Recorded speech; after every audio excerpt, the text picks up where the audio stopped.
Amigas y amigos de Canal Universitario, tengan ustedes muy buenos días.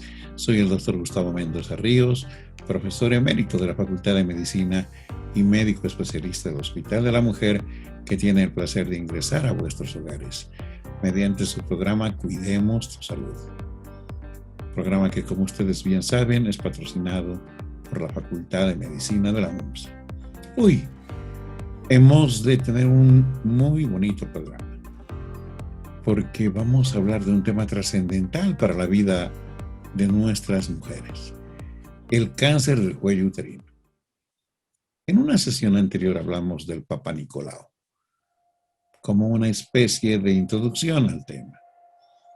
Y para ello hemos de contar con la presencia del profesor doctor Jaime Sánchez Osinaga, quien es profesor titular de la Cátedra de Ginecología de la Facultad y es médico especialista en el Hospital de la Mujer.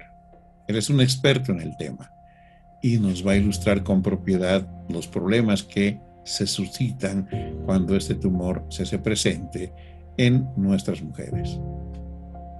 Quiero decirles, pues, que todos tenemos responsabilidad sobre el tema y que ha de ser muy importante que comprendamos integralmente el problema para que todos contribuyamos a disminuir la incidencia del cáncer en nuestro país, por lo menos.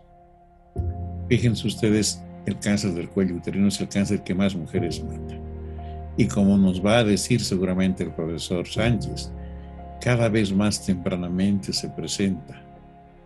Antes nos enseñaron que era un cáncer que después de los 40 años aparecía. Hoy tenemos evidencia de gente muy joven, menos de 25 años, que ya estaba con cáncer avanzado.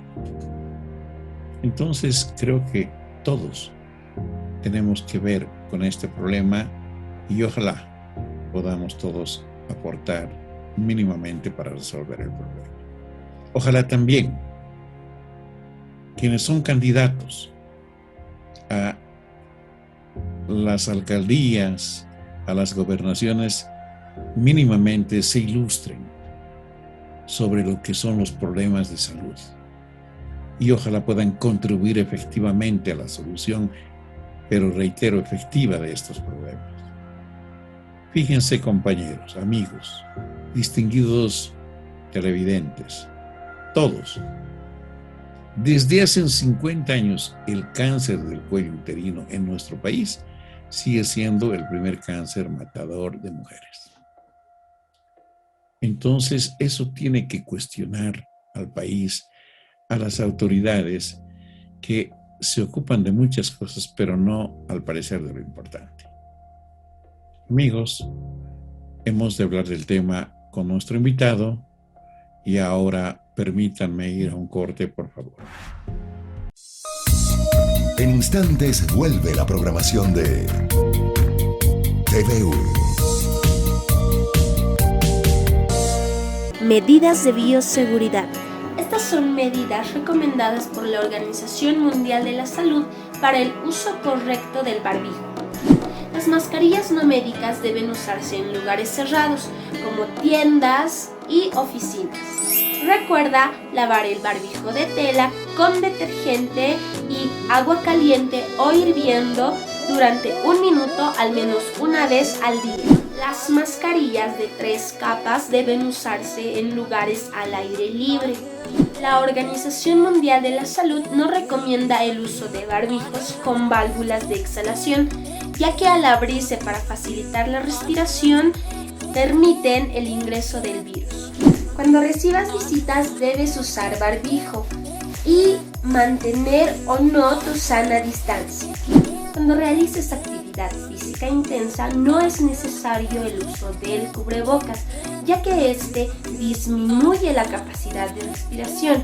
Mejor mantén una sana distancia y asegúrate de que haya una buena ventilación. El uso del barbijo en niños menores de 5 años no es obligatorio y la decisión de usarse en niños de 6 a 11 años debe basarse en los factores de riesgo existentes. Los visores o caretas son una medida adicional al barbijo. Deben cubrir los lados de la cara y debajo del mentón. Sé responsable, la salud de tu familia está en tus manos. La Facultad de Medicina, Enfermería, Nutrición y Tecnología Médica próximamente ofrecerá un innovador servicio de telemedicina para estudiantes, docentes y administrativos de la UNSA, contribuyendo así a una mejor atención en salud a la comunidad universitaria. El proyecto fue aprobado por el Honorable Consejo Universitario con resolución número 406/2020. La coordinación general está a cargo del Dr. Guido Zambrana Ávila. La atención la brindarán internos de medicina y docentes especialistas con base a una plataforma digital en actual ajuste con el Ministerio de Salud. Porque tu salud es importante para nosotros.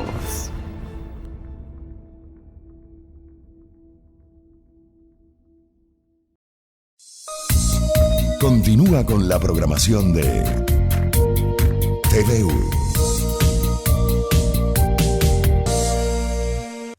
Distinguidos amigos, como lo habíamos señalado precedentemente, está con nosotros nuestro invitado de hoy, el profesor doctor Jaime Sánchez Ojinaga. Él, ya lo señalamos, pero lo reiteramos, es profesor titular de la Cátedra de Ginecología y médico especialista en el Hospital de la Mujer. Él es un experto en el tema cáncer de cuello uterino y por eso nos sentimos honrados porque él comparte con nosotros esta sesión. Pero no más palabras, permítanme saludarle y presentarles al profesor doctor Jaime Sánchez Ojinaga. Jaime, muy buenos días. Gracias por aceptar nuestra invitación. Gracias, doctor Mendoza. Realmente es un placer, como de costumbre, estar prestando la atención que la gente requiere y te agradezco mucho por la invitación, puesto que nos permite siempre estar en contacto con el público, quien es el que necesita tener una información de lo más adecuada y acertada posible antes de tomar alguna decisión sobre el aspecto de su salud. Y en este caso vamos a seguir conversando lo que habíamos adelantado la semana anterior acerca esta vez ya del avance sobre el cáncer de cuello uterino, esta vez en las lesiones que ya son no solamente rastreadas, sino las que ya se han diagnosticado.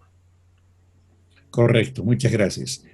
Distinguidos amigos, para entrar en contexto, el doctor Sánchez tuvo a bien ilustrarnos en la anterior sesión de un test, una prueba que se llama Papa Nicolau y que permite hacer un tamizaje, una búsqueda en gente sana o aparentemente sana, precisamente para detectar lesiones iniciales, premalignas o malignas, cáncer incipientes, iniciales,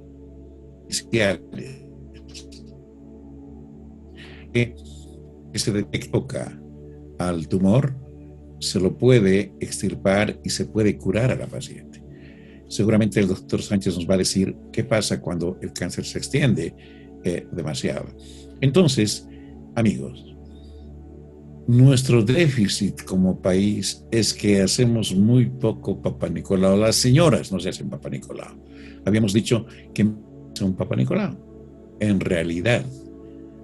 Entonces, esto no va a cambiar en el futuro. Estamos igual que hace 50 años, porque el tema es de conciencia. Ya no es de conocimiento nomás, porque sé que todas las señoras y todas las familias saben para qué sirve el PAP. Pero hemos agotado esta fase y le hemos pedido al profesor Sánchez que ahora hablemos del cáncer mismo, de este tumor maligno, que es el primero que causa muertes por cáncer en las mujeres en nuestro país.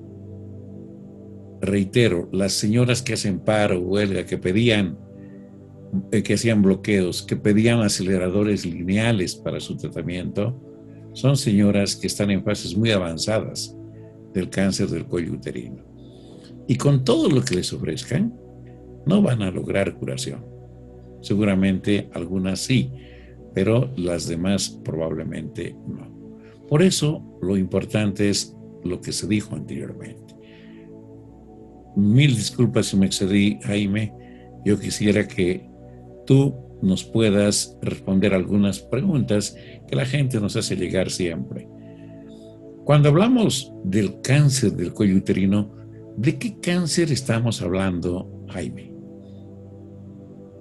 Muy bien. Bueno, dentro de los cánceres ginecológicos, como tú habías dicho, estamos hablando de los que están afectando fundamentalmente a la esfera genital, porque el cáncer de mama, que está muy relacionado con los programas de atención de cáncer ahora en la mujer, cáncer de mama y de cuello uterino están en un solo programa. El de mama tiene su tratamiento totalmente independiente, pero el cáncer de cuello uterino es un segmento de la matriz de la mujer o útero de la mujer, que es la parte del cuello que está asomándose hacia dentro de la vagina. Este tumor tenemos que diferenciarlo de los tumores que están dentro de la pelvis, es decir, que están dependiendo del cuerpo de la matriz, del cuerpo del útero, que son a veces tumores benignos como los miomas, pero también tenemos carcinomas, o sea, tumores malignos de diferentes variedades histológicas en el cuerpo uterino, y también tenemos que hablar necesariamente de los órganos que están adyacentes allá, que son los ovarios y las trompas uterinas, que también tienen una importancia muy grande, puesto que son la forma más difícil de diagnosticar, porque estos órganos no están al alcance de nuestra investigación, como lo es el cuello uterino. Habíamos hablado que la inspección del cuello del útero, la toma del Papa Nicolau, la inspección visual con ácido acético y los otros métodos de diagnóstico están al alcance de nuestra mano, y es por eso que este cáncer debería ser el que más fácilmente se detecte y el que más tempranamente pudiéramos tratar por la facilidad de acceso a esta parte del organismo de la mujer. Sin embargo, como hemos visto, las campañas no están dando buen resultado por N circunstancias que realmente no podemos nosotros solucionar de un día para otro. Y es por ello de que ahora podemos decir de que este cáncer ya se sabe en la actualidad el origen de este tumor. En más del 85% de los casos está causado por un virus, que es el virus del papiloma humano. De este virus nosotros conocemos hasta hace unos 2 años más de 120 variedades, ¿no? Serotipos del virus, genotipos del virus, los cuales nosotros tenemos todos en nuestro organismo. Son los virus que nos han causado las verruguitas cuando éramos niños, verrugas en la boca, en los labios, en las manos, y esas son variedades del virus del papiloma humano que son totalmente benignas en la mayor parte de los casos, pero hay otras variedades que causan cáncer, ¿no? Y cáncer que puede ser muy agresivo, especialmente en la laringe, por ejemplo, desde los niños, ¿no?, hasta los adultos, y en el cuello del útero específicamente, y en el área genital de la mujer, la vagina, la vulva y hasta el área anal. El virus del papiloma humano tiene 2 grupos de estos virus, unos que son causales de enfermedades que no son tan agresivas, pero que pueden considerarse de tipo precancerosas, preneoplásicas, y otras que definitivamente están asociadas a la aparición del cáncer avanzado. Específicamente para el cuello del útero tenemos 17 variedades de serotipos del papiloma humano, pero las 5 más importantes que están implementándose en la vacuna para prevenir este cáncer son la número 16, la 18, la 31, la 33 y la 52. Estos serotipos se consideran de riesgo más alto, y cuando encontramos en las pruebas, habíamos hablado ya de las pruebas moleculares, cuando encontramos estos virus en las pruebas moleculares, entonces también nos cambian un poco el approach, o sea, la forma de manejar a las pacientes, que ya no es lo mismo que con solamente el Papa Nicolau. Correcto. Hemos de hablar de eso en algún momento en esta conversación. Pero aquí viene a lo mejor la pregunta más importante, aunque parezca banal. ¿Cómo las personas adquirimos el virus del papiloma humano? Habida cuenta de que algunos informes dicen, yo estuve viendo, por ejemplo, que en los Estados Unidos el 80% de la población en algún momento de su vida adquiere un virus del papiloma humano. en otras latitudes más o menos el 60%, supongo que algo parecido acontece en Bolivia, pero ¿cómo es que las personas adquieren este virus? Definitivamente no se sabe en la actualidad cuál es el mecanismo preciso de adquirir el virus, puesto que, como te digo, lo tenemos prácticamente todos, diversas variedades de este virus. Ahora, ¿qué es lo que sucede para que una persona adquiera el virus que es potencialmente peligroso para desencadenar un cáncer de cuello uterino, específicamente las mujeres?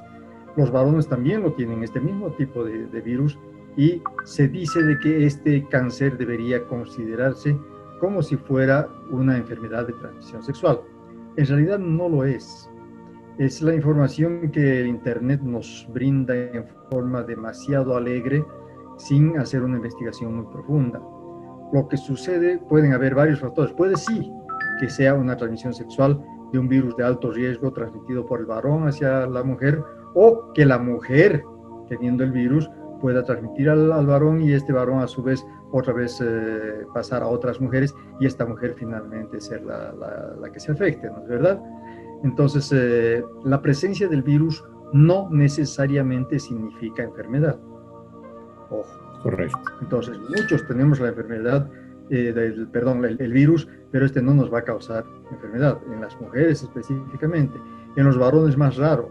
Los varones que tienen el virus número 16 o 18, que siguen siendo los más peligrosos también para el varón, son muy pocos los que desencadenan un cáncer en el pene, porque, bueno, es un poquito difícil de explicar para la población general, pero la estructura y la fisiología del cuello uterino es tan activa que realmente este cambio de propiedades que tiene el cuello uterino en forma permanente todos los meses en las mujeres en vida hormonal activa, estas mujeres entonces tienen propiedades que hacen de que el virus, cuando ataque en esta zona, sea potencialmente mucho más peligroso que en el varón, porque puede, en esta zona de gran reposición tisular, puede ocasionar entonces la transformación del epitelio de una metaplasia, que es el proceso protector normal, hacia una neoplasia, que es la degeneración, podría decir, del tejido hacia un carcinoma. Entonces, esta transmisión por vía sexual puede darse, pero también tenemos otros dos mecanismos que están muy estudiados y que no hay que despreciarlos. Uno de ellos es precisamente el hecho de que las mujeres y los varones tienen en sus genitales algunas otras variedades del virus, y que por efecto de la vida sexual, estos virus van a hacer lo que hace el virus de la gripe, van a mutar, se van a transformar y van a tener esa transformación hacia los virus de alto riesgo, y estos virus de alto riesgo lógicamente van a ser los que van a causar enfermedad, ¿no? Eso por un lado. Y por otro lado puede ser de que realmente haya un virus de adquisición externa, ¿no? Pero muchas veces también viene de otros órganos. Acuérdense de que el virus está viviendo en toda el área genital, y que lógicamente también la vía, el depositario que puede haber en el ano, puede ser una vía de transmisión indirecta, sin necesidad ni siquiera de que haya relación sexual en forma directa. Entonces, las malas técnicas de limpieza cuando una persona entra al baño, podría ser, no digo que esta sea, pero es una teoría, que podría ser que el arrastre de estos virus desde la región anal hacia la vagina, y de la vagina que se ingrese directamente hacia el cuello del útero, podría tener alguna otra explicación de algunos de estos tipos de cáncer que hemos encontrado en mujeres que, por ejemplo, no tienen relaciones sexuales, ¿no? Es rarísimo. Correcto. Pero no es cero.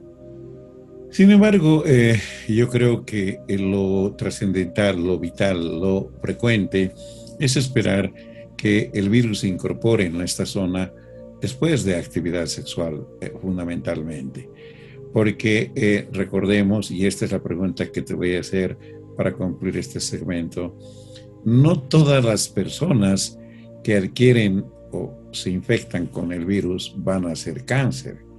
Muchas, y tú nos explicarás, son capaces de eliminar en un año, poco más o menos, al virus y terminar con la presencia de él. Pero hay otras señoras que van a persistir teniendo el virus en el lugar. Es más, otras se reinfectarán a lo mejor muchas veces y serán a lo mejor más susceptibles. habrán otros factores. Jaime, al margen de entender que la relación sexual es muy importante y que ciertos virus son más, digamos,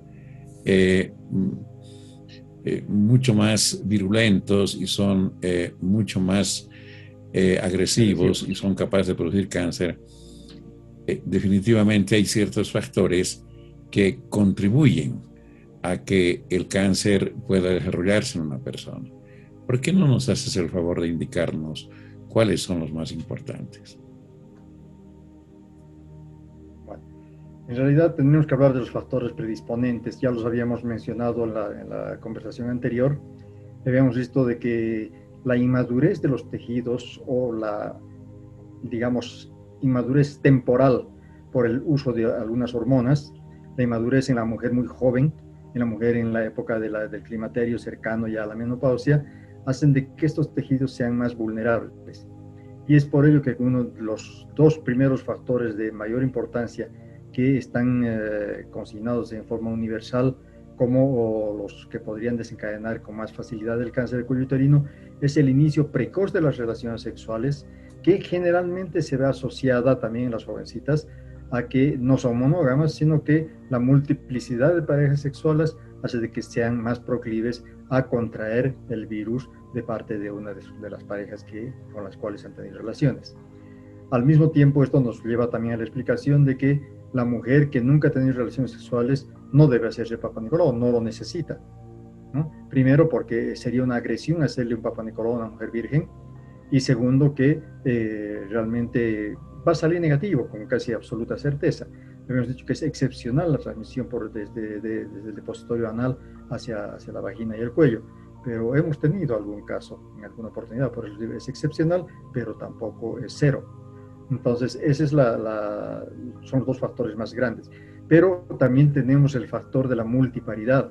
Les decía anteriormente de que el cuello del útero se repara permanentemente y con cada parto se produce un desgarro. Con más partos, más desgarros, más reposición del tejido y lógicamente si de alguna manera el virus se transmite en ese momento o el virus muta, se transforma hacia un virus de alto riesgo, esa mujer tiene más predisposición a tener el cáncer de cuello uterino. Entonces, todo está dependiendo, está bailando, podríamos decir, alrededor del virus, ¿no? Y de las variedades más agresivas. Y como habíamos dicho hace un momento, no toda mujer que tiene el virus va a hacer enfermedad. Hay mujeres que van a vivir con el virus toda su vida y jamás van a tener ninguna enfermedad. Vamos a detectar el virus con las técnicas moleculares, pero en las mujeres que no les hacemos esta técnica, puede que tengan el virus y puede que su Papa Nicolau sea permanentemente negativo y la mujer jamás haga una enfermedad cancerosa. No sabemos con cuánto de incidencia tenemos esta probabilidad, porque tenemos que hacerle la prueba molecular a todas las mujeres con vida sexual para poder decir cuántas tienen el virus, cuántas no y cuántas de ellas hacen enfermedad, ¿no es cierto? Entonces es imposible de poder dar un dato al respecto, pero sabemos de que hay mujeres que viven con el virus. Y después del tratamiento hay mujeres que depuran el virus con el tratamiento, ¿no? O por efecto de su propio sistema inmunológico. De hecho, en las lesiones de bajo grado, la paciente joven, menor de 30 años, no requiere ningún tratamiento, solamente observarla, porque como tú nos decías, en cerca del 80% de los casos, en las lesiones de bajo grado, la regresión es la norma, más del 80% de los pacientes. En las lesiones de alto grado es mucho menos la probabilidad de una regresión, pero existe también, las hemos visto. En NIC2, hasta en NIC3 hemos encontrado regresiones espontáneas, sin ningún tratamiento. Correcto. Yo creo que eres clarísimo. Además, no solo eso influye, otros factores, has dicho lo inmunológico es indudablemente vital. No es lo mismo estar inmunodeprimido que no estarlo. Y creo que son todos estos factores que contribuyen. Pero hay una cosa, distinguidos amigos, que el profesor Sánchez de una u otra forma nos ha señalado. En el 99% de los casos de cáncer de cuello uterino hay virus, el virus del papiloma. Seguramente él con propiedad puede decir qué tipos, el 16, el 18, 31, 33, 52, en fin, ese grupo es el más riesgoso, pero indudablemente hasta ahí conocemos. Amigos, hemos de seguir hablando del tema, Pero ahora permítanme ir a un pequeño corte, por favor. En instantes vuelve la programación de TVU. La Facultad de Medicina, Enfermería, Nutrición y Tecnología Médica próximamente ofrecerá un innovador servicio de telemedicina para estudiantes, docentes y administrativos de la UNSA, contribuyendo así a una mejor atención en salud a la comunidad universitaria. El proyecto fue aprobado por el Honorable Consejo Universitario con resolución número 406/2020. La coordinación general está a cargo del Dr. Guido Zambrana Ávila. La atención la brindarán internos de medicina y docentes especialistas con base a una plataforma digital en actual ajuste con el Ministerio de Salud. Porque tu salud es importante para nosotros.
Continúa con la programación de TVU. Amigos, seguimos conversando con el profesor Sánchez Osinaga y queremos plantearle una pregunta. Jaime, ¿cuál es la sintomatología que manifiesta una mujer cuando inicia este proceso maligno? El cáncer es una entidad realmente solapada. Todos los cánceres comienzan en forma asintomática, ¿no es cierto? Y el cáncer de cuello uterino, al igual que ellos, al principio, en las etapas iniciales, en las etapas preinvasoras, especialmente las que son de bajo grado, no tienen sintomatología. Algunas personas se asustan mucho cuando tienen flujo, y este flujo piensan ellos que podría estar manifestando un cáncer. Lamentablemente no es así. Afortunadamente hace de que las mujeres consulten y que nosotros aprovechemos para hacer ese rastreo de cáncer. Y en muchas de ellas hemos encontrado estas lesiones precisamente por este motivo. Entonces, el flujo no es síntoma del cáncer, pero es lo que nosotros aprovechamos para explorar a la mujer, hacer la investigación, la citología, la inspección visual, la colposcopía, todos los métodos que están a nuestro alcance para descartar o confirmar una lesión cancerosa en principio o en etapa más avanzada. Cuando el cáncer de cuello uterino da manifestaciones, generalmente es cuando ya está avanzado. ¿Cuál es la manifestación del cáncer de cuello uterino? Las primeras son la hemorragia. De principio, una hemorragia que no es muy abundante y que frecuentemente se va a asociar a el sangrado que viene después de tener relaciones sexuales. Esto nosotros lo denominamos sinusorragia. Estas relaciones sexuales van a causar pequeño traumatismo en la lesión del cuello uterino y este va a sangrar. Entonces muchas mujeres lo asocian a una infección, pero ya eso nos llama la atención a nosotros y nos obliga a investigar.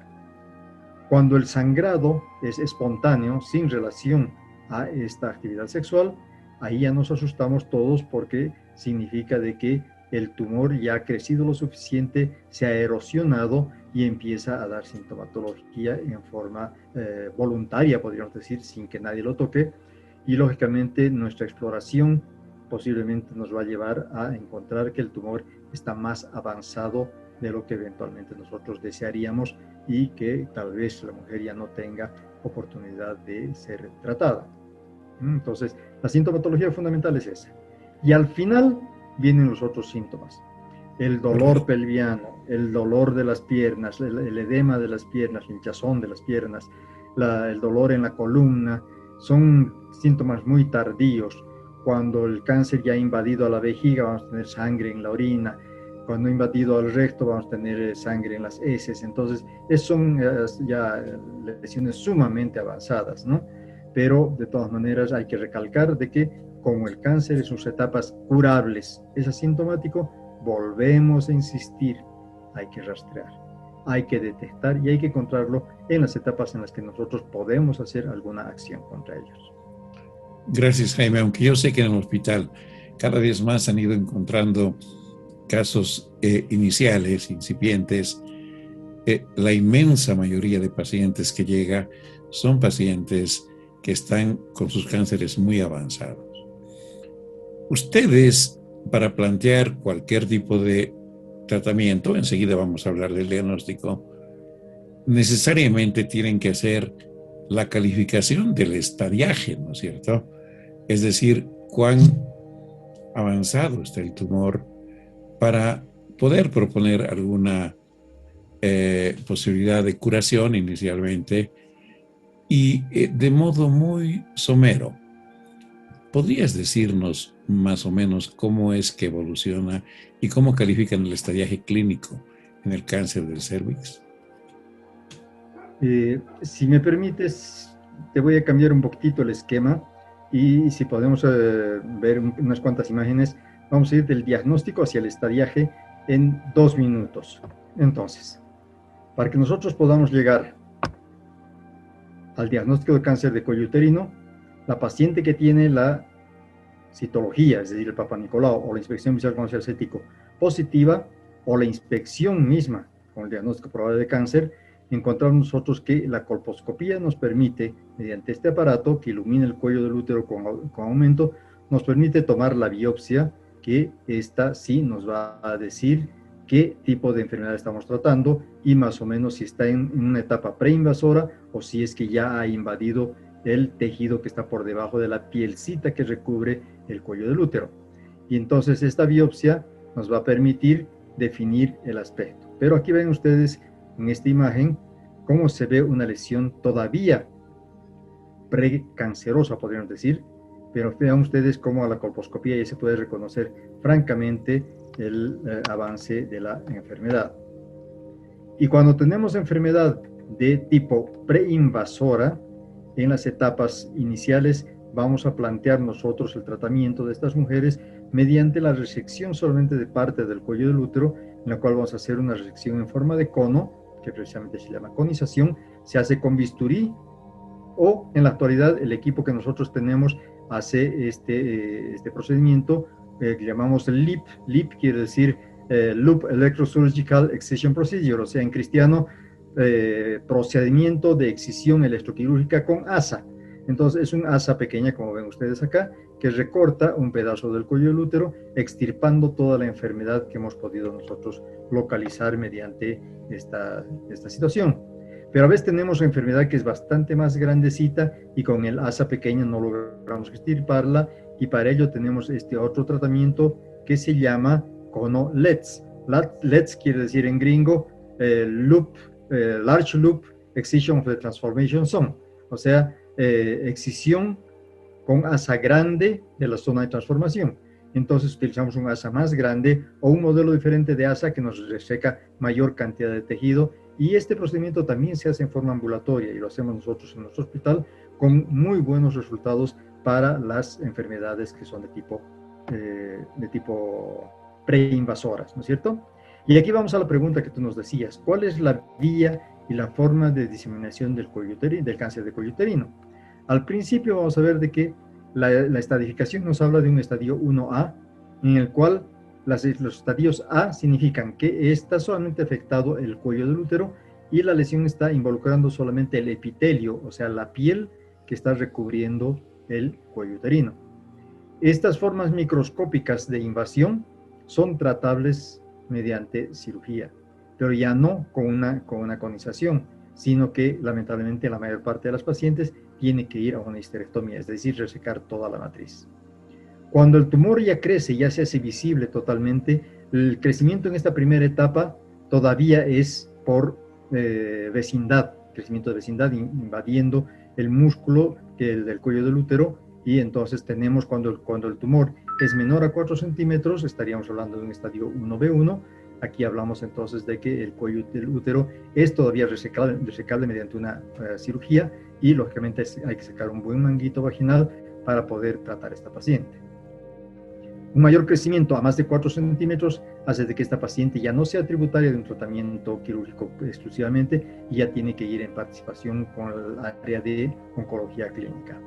Los estadios más avanzados, el 2 y el 3, que abarca por vecindad, lo que llamamos nosotros el parametrio, que son los ligamentos que sostienen al útero en su lugar, esto ya es proceso netamente de tratamiento con el sistema de atención de oncología clínica, que ya verán ellos si es que van a hacer quimioterapia o radioterapia.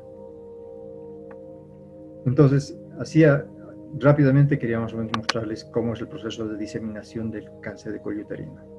Efectivamente, Jaime, tú muy bien señalaste, en los estadios iniciales el tratamiento quirúrgico es posible, y también la búsqueda de la curación es una realidad.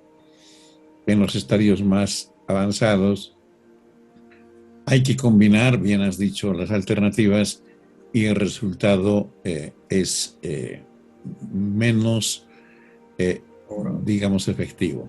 Yo estuve leyendo, tú me corregirás, por ejemplo, de que más o menos el tratamiento se valora a 5 años.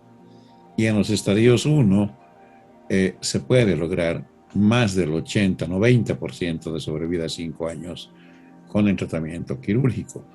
Sobrevida que disminuye a medida que va pasando el estadiaje, digamos, a la invasión de la vagina, de la pelvis, de órganos vecinos, etc.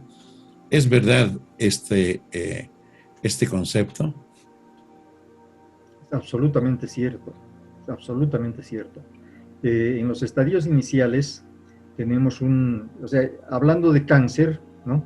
Nunca hablamos de curación, ¿no es cierto? Porque el cáncer es tan multiforme en sus manifestaciones que nunca podemos dar una solución definitiva a una paciente. Siempre va a estar en control con nosotros, por más que pensemos que ha sido solucionado su problema.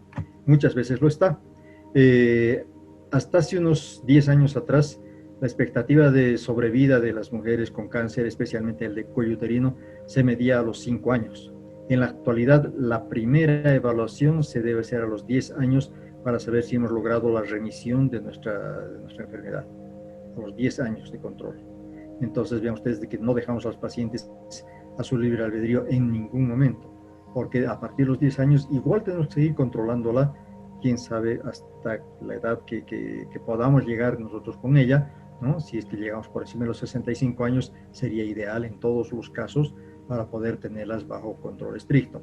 Aunque siga saliendo negativo, no vamos a bajar las manos, no vamos a dejar de seguir a las pacientes, porque estamos trabajando, como les decía al principio, en este sistema de la atención del cáncer de mama y de cuello uterino, y en ambos el control debe ir siempre asociado hasta los 10 años después del tratamiento, antes de brindar a la paciente alguna seguridad, entre comillas, de que su enfermedad está siendo controlada, ¿no? Pero sí, efectivamente es mucho más seguro que la mujer puede llegar a curarse, entre comillas, si es que su estadio es más pequeño, ¿no es verdad?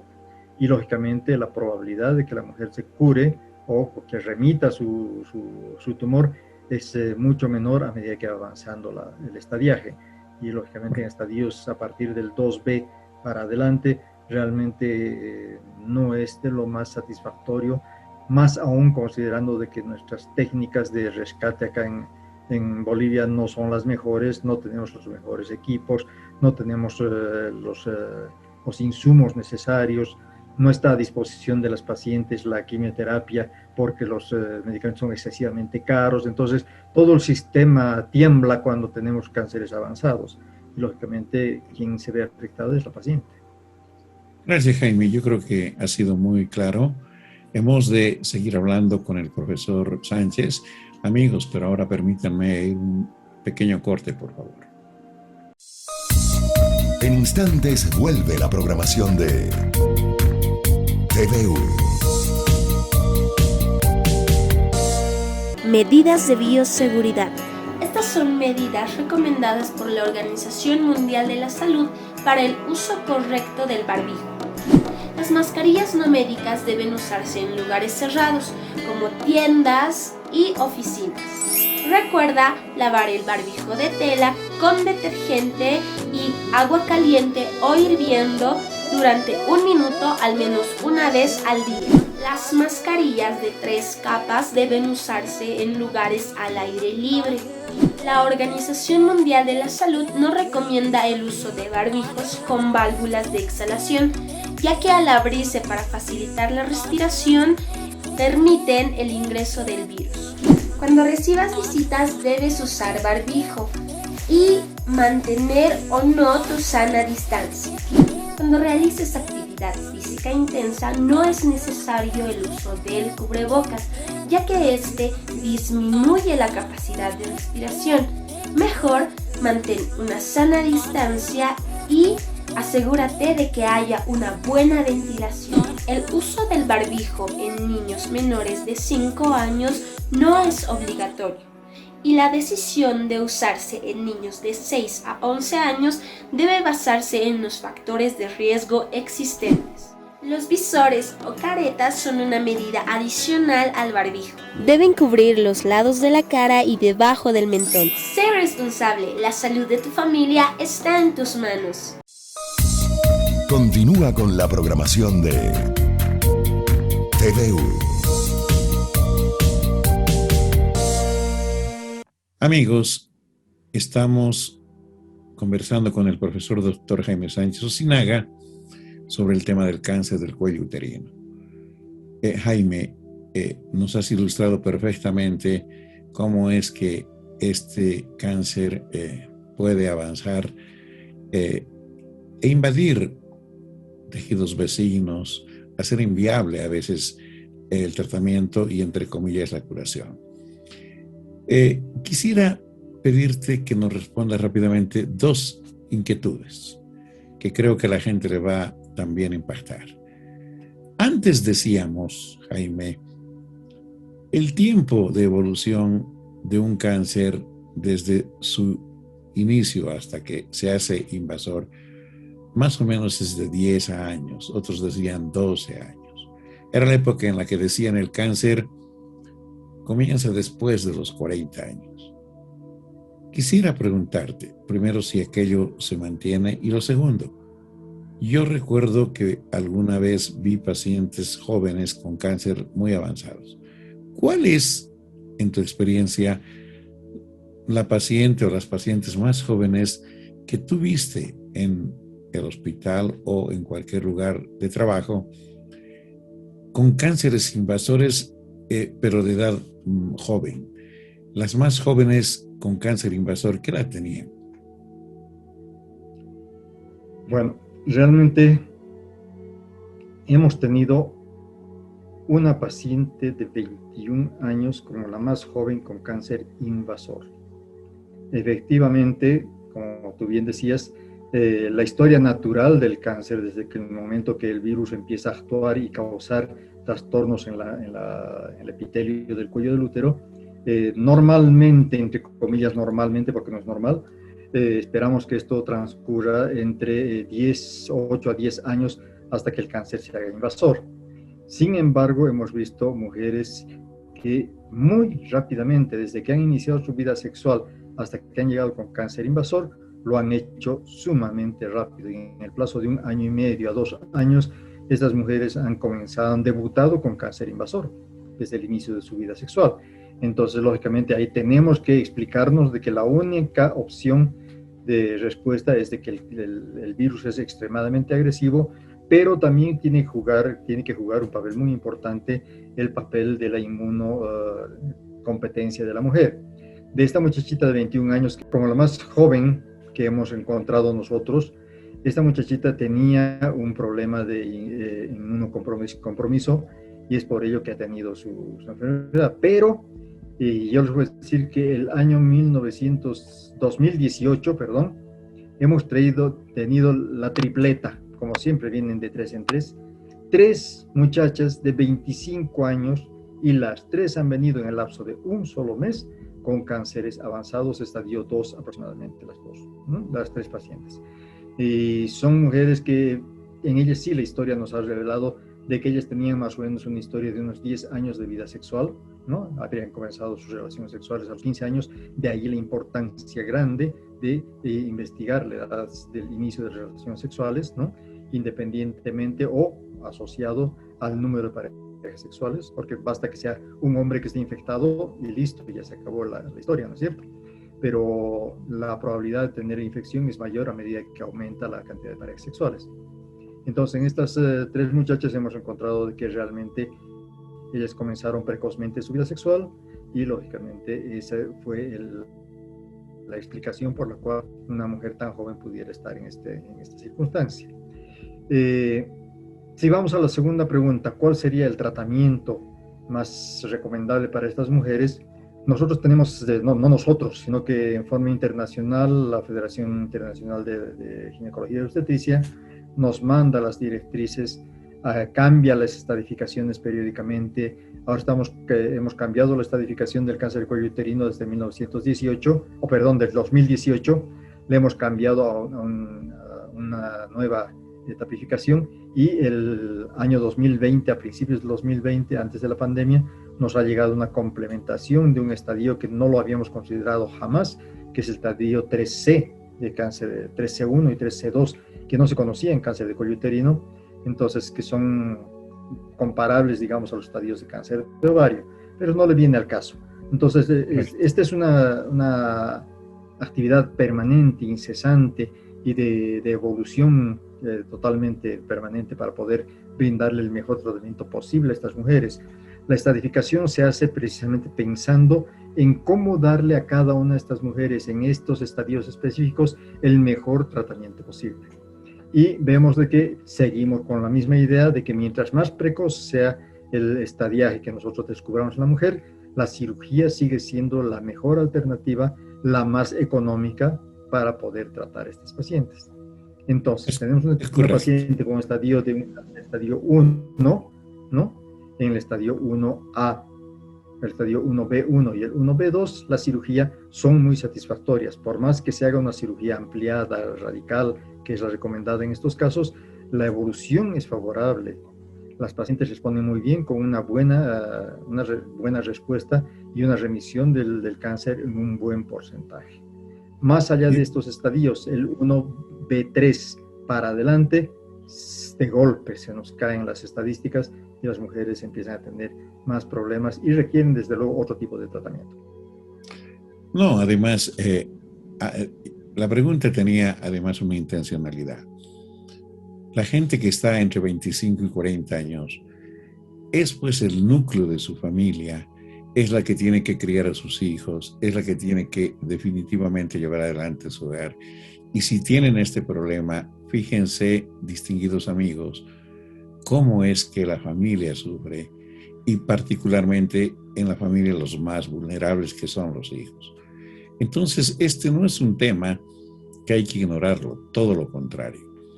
Quiero que tengas la amabilidad, Jaime, solo en 30 segundos, ojalá, decirme qué pasa cuando una mujer está embarazada y se detecta que está con cáncer.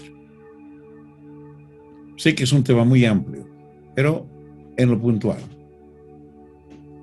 En el primer trimestre, en el segundo mes, tercer mes.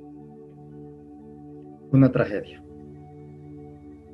Es una tragedia, porque realmente se nos pone en conflictos, o sea, por la parte ética, por la parte de preservar la vida de las mujeres y eventualmente del producto.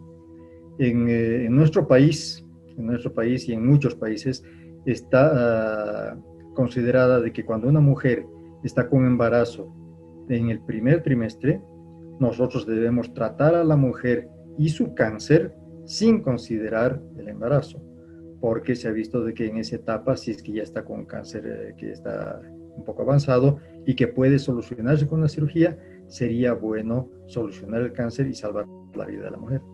Y ahí entonces nos vemos en el problema ético de que realmente tenemos que sacrificar la vida de este pequeño producto. Gracias, Jaime. No sé si eso responde a la inquietud. Sí, absolutamente. Es un tema ético muy difícil de resolver, en verdad. Pero quiero decir también al distinguido público de que siempre se hace consejería, aún en el peor de los escenarios, y siempre la mujer es la que tiene la última palabra y no los médicos. Entonces eso protege absolutamente, desde luego, la decisión que es privativa de ella.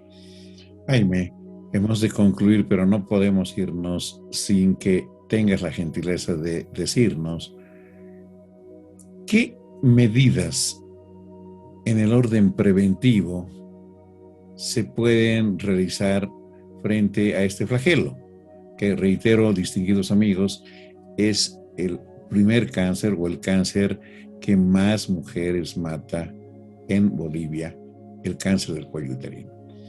Jaime, hay obviamente el PAP es una forma de prevenir, pero yo quisiera que tengas la gentileza de decirme qué niveles de prevención podemos nosotros tener y acudir donde estemos.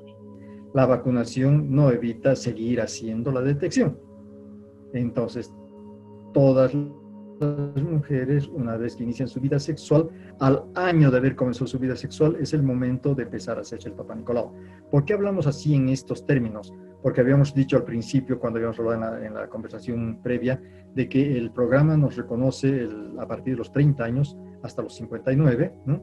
Pero cuando una mujer ha tenido relaciones sexuales a partir de los 15 años, y está en una etapa muy vulnerable, yo creo que a los 16 años es absolutamente permisible poder hacerle ya sus controles de Papá Nicolau a partir de esa edad. Es decir, un año después de haber iniciado sus relaciones sexuales.